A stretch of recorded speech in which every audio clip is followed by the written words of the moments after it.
This is Mac OS Ken. Apple is out of the top spot for reals. iPod Touch supply dries up.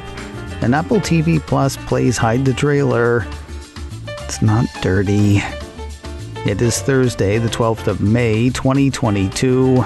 I'm Ken Ray, and this is news from macOS Ken, brought to you by yours truly and sponsored by BetterHelp Online Therapy. Get 10% off your first month at betterhelp.com/macOSKen. This show is also sponsored by Trade Coffee. The places for coffee near me are not great. The thing they have going for them is convenience. Otherwise, there's really nothing to recommend them. I can recommend Trade Coffee for a couple of reasons. First, they ask you to really think about the kind of coffee you actually like, how you make it, how you take it, all kinds of questions you might not consider to find you a coffee that you will love. And second, it's even more convenient than the coffee places near you because it comes right to your door. Trade sends you coffee from independent roasters across the country. For a lot of these businesses, Trade is their largest source of new growth. So you're helping a small business you'd probably never hear about otherwise and getting great coffee. Try it out. Tell me what you think. Right now, Trade is offering new subscribers a total of $30 off your first order plus free shipping when you go to drinktrade.com/macOSKen. That's more than 40 cups of coffee for free. Get started by taking their quiz at drinktrade.com/macOSKen and let Trade find you a coffee you'll love. That's drinktrade.com/macOSKen for $30 off. The reversal between Apple and Saudi Aramco happened again, and it stuck this time. After the closing bell Wednesday, Bloomberg ran a piece saying Saudi Aramco overtook Apple as the world's most valuable company, stoked by a surge in oil prices that is buoying the crude producer while adding to an inflation surge throttling demand for technology stocks. Aramco hit a near-record high midweek, ending the day with a market cap of roughly $2.43 trillion. Apple's $8 loss led shares to close at $146.50, leaving Apple with a market cap of roughly $2.37 trillion. Bloomberg says rising interest rates and Russia's invasion of Ukraine are lifting companies like Aramco while playing havoc with companies like Apple. The piece has Tim Grisky, senior portfolio strategist at Ingalls & Snyder, saying, "There's panic selling in a lot of tech and other high multiple names, and the money coming out of there seems headed in particular for energy, which for now has a favorable outlook given commodity prices. Companies like Aramco are benefiting significantly from this environment." Apple has entered complaints from the Australian Competition and Consumer Commission, or ACCC. MacRumors says that organization has been studying aspects of Apple's ecosystem since last year. According to a report last month regarding both Apple and Google, the ACCC said there is a need for consumers to have more choice through an ability to change any pre-installed default apps on their device that is not a core phone feature. This would provide consumers with more control to choose the app that best meets their needs and promote more robust competition in downstream markets for apps. Surprising no one, Apple disagrees. The company came back with its usual stated concerns around security. Apple says the ACCC should be more mindful of that rather than purported competition concerns. The company says consumers want stronger, not weaker, protection from the unlawful conduct which affects the hundreds of thousands of Australians every year whose information is stolen, scammed, traded, and exploited to their detriment. The piece says Apple also highlighted confidential data showing a meaningful, consistent, and upward trending willingness of users to switch between devices and platforms and an ongoing capacity for them to do so. It's hard to know whether that would satisfy the ACCC, though, since the group seems as concerned about Android as it is about Apple.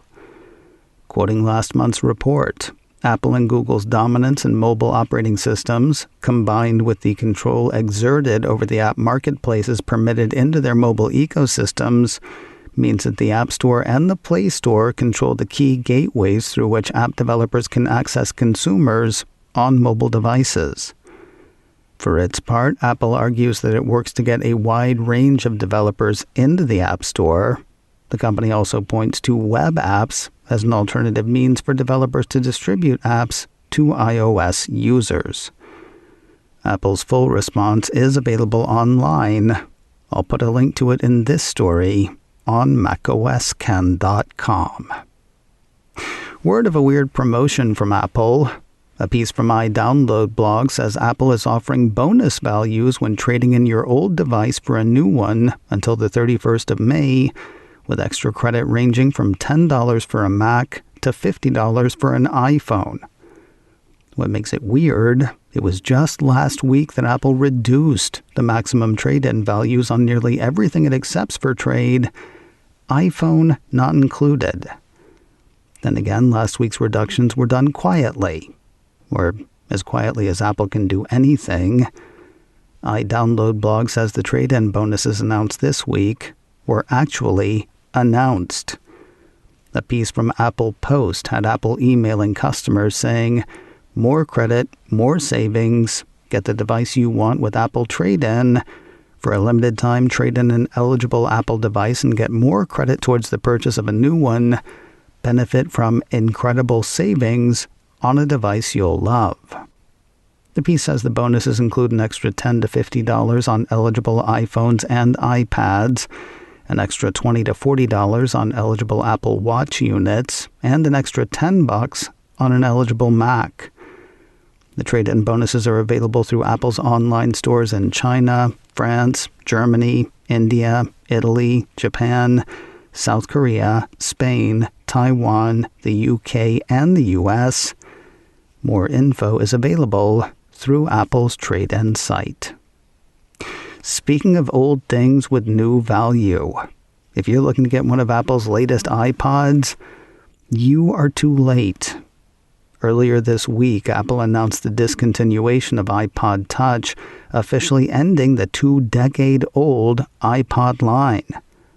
At the time, Apple said it would keep selling iPod Touch while supplies last, and last, they did not. A piece from Apple Insider says the Cupertino company has officially sold out of the iPhone without the phone in its online store in the States, though there is said to be some stock remaining in Canada, Brazil, and the UK. At least there was yesterday.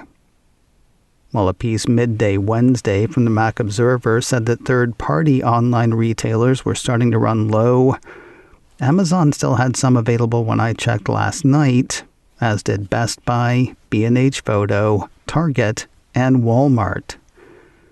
If what you want is an iPod Touch, they're still out there. If what you want is to buy an iPod Touch from Apple, it sounds like you're out of luck. More news in a moment, but first a word from BetterHelp Online Therapy, sponsor of today's show. How's the doom scrolling going? That's what gets me about half the time. War, inflation, a lot of the stuff we talk about here actually, only Apple News Plus does it with less flair. When it's not stuff outside getting to me, personal stuff sometimes rears its head. Old stuff, stuff I thought I dealt with. If any of this sounds like you, there is help out there. BetterHelp. It's customized online therapy that offers video, phone, and even live chat sessions with your therapist, whatever way you are most comfortable. It's much more affordable than in-person therapy, and you can be matched with a therapist in under 48 hours. If you're doing great, that is seriously great. But if stuff's getting to you or getting you down, if you need somebody to talk to, give BetterHelp a try. I'm happy to have them as a sponsor, and I'm glad to tell you about the special offer they have for you. Right now, macOS Ken listeners get 10% off their first month at betterhelp.com/macOSKen. That's BETTERHELP,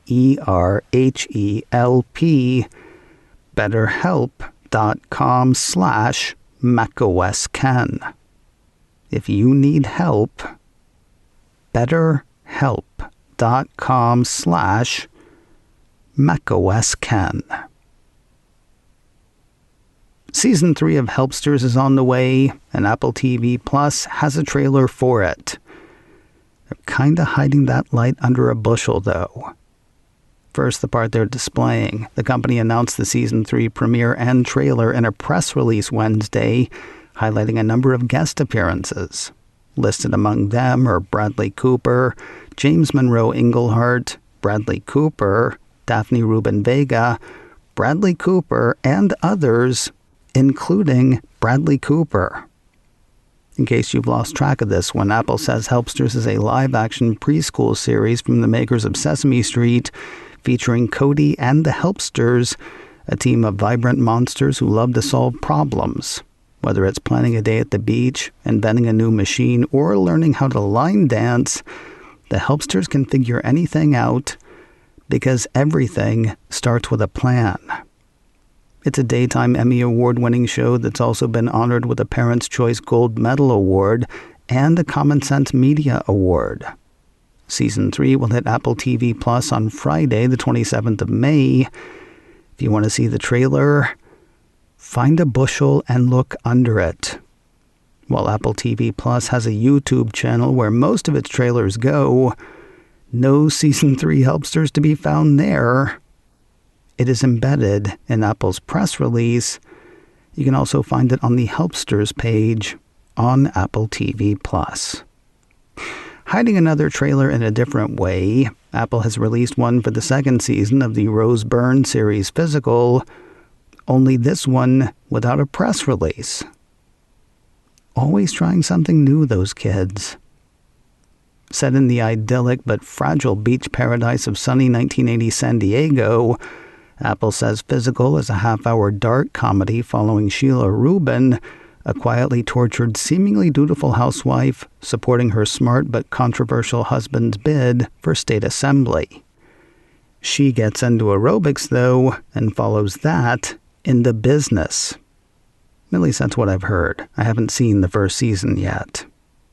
If you have and are ready for more, the show's second season will premiere on Friday, the 3rd of June. You can catch the Season 2 trailer on YouTube. One of the tastemakers working for Apple TV Plus is leaving the Cupertino-Streamer. Variety says J.P. Richards, head of film marketing strategy for Apple's streaming service, has taken the off-ramp.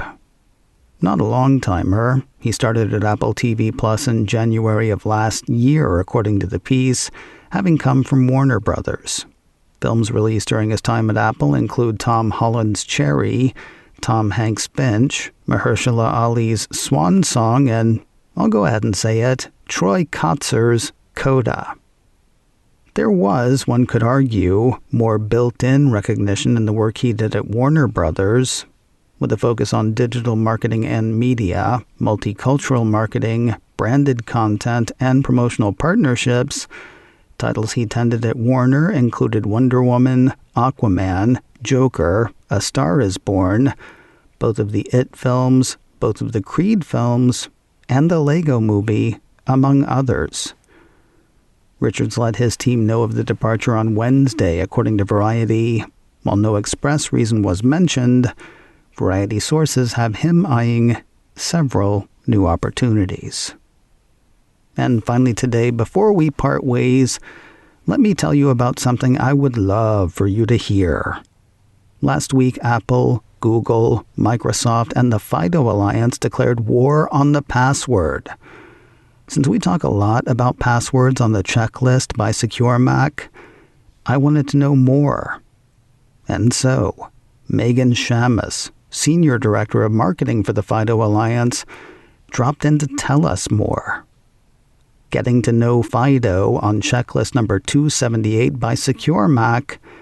Find that wherever you find podcasts.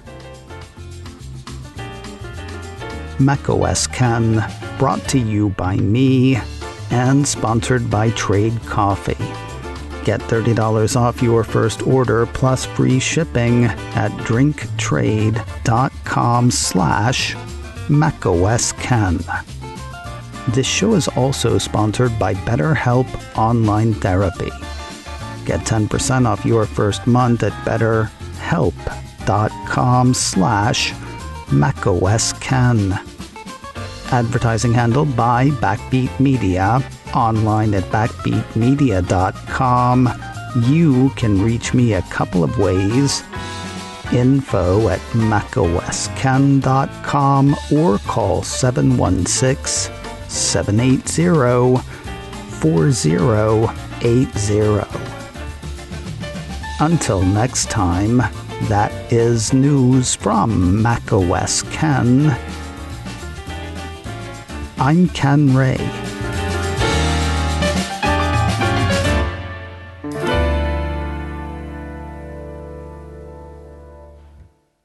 Ciao.